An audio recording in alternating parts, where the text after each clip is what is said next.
मुहर्रम की दास्तान करबला उन्वान सफ़र वफ़ा करबला की कहानी तमहीद।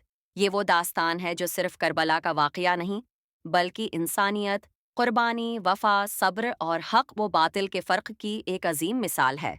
ये कहानी इमाम हुसैन और उनके जानसारों की है जिन्होंने यजीद जैसे जालिम के सामने सर नहीं झुकाया। मुकम्मल कहानी। खुलासा। मंजर एक। मदीना से मक्का और फिर करबला का सफ़र। हज़रत इमाम हुसैन जब देखते हैं कि यजीद खिलाफत पर काबिज़ हो चुका है और वो लोगों से ज़बरदस्ती बेत ले रहा है, तो वो हक़ के तहफ़्फ़ुज़ के लिए आवाज़ बुलंद करते हैं।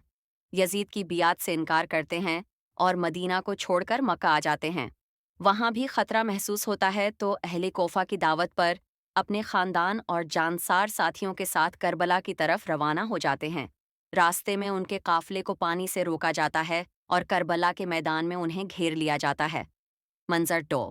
करबला का मैदान। महासरा, प्यास और आजमाइश। 2 मुहर्रम को इमाम हुसैन करबला पहुंचते हैं।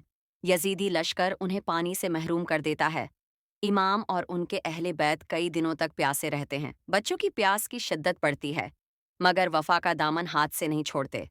खीमों में सस्कियाँ, बच्चों की आहें और माँ बाप की बेबसी करबला को एक बेमिसाल दास्तान में बदल देती है। मंजर 3। हज़रत अली अकबर, हज़रत कासिम और दीगर शहजादों की कुर्बानियाँ। 9 और 10 मुहर्रम की दरमियानी रात इमाम हुसैन अपने तमाम असहाब को रुखसत कर देते हैं। 10 मुहर्रम की सुबह सबसे पहले हज़रत अली अकबर मैदान में जाते हैं। उनकी शबिया नबी होने के बास इमाम हुसैन की आंखें नम हो जाती हैं।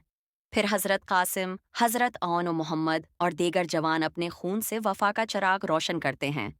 मंजर 4। हज़रत अब्बास इलमदार की कुर्बानी। जब खीमों में बच्चों की प्यास बढ़ती है तो हज़रत अब्बास मुश्क सकीना लिए फ़ुरात की तरफ रवाना होते हैं। दुश्मन ने फ़ुरात के किनारे भी पहरा लगा रखा है, मगर हज़रत अब्बास दुश्मनों से लड़ते हुए मुश्क भर लेते हैं। वापसी पर उनके दोनों बाजों कलम कर दिए जाते हैं। जब मुश्क छन जाती है तो वो घोड़े से ज़मीन पर गिरते हैं। इमाम हुसैन दौड़कर आते हैं और भाई को बाजुओं में लेते हैं। मंजर 5। इमाम हुसैन की आखिरी कुर्बानी और सजदा शहादत। आखिर में इमाम हुसैन खुद मैदान में उतरते हैं। वो तन्हा हैं, ज़ख्मी हैं, मगर बातिल के सामने झुकने को तैयार नहीं। वो नमाज इश्क पढ़ते हैं, सजदे में जाते हैं और शमर लाइन उनका सिर तन से जदा कर देता है। करबला खामोश हो जाता है, मगर एक ऐसी सदा रहती है जो ता क़यामत जिंदा है। हल मन नासिरिन यंसरना।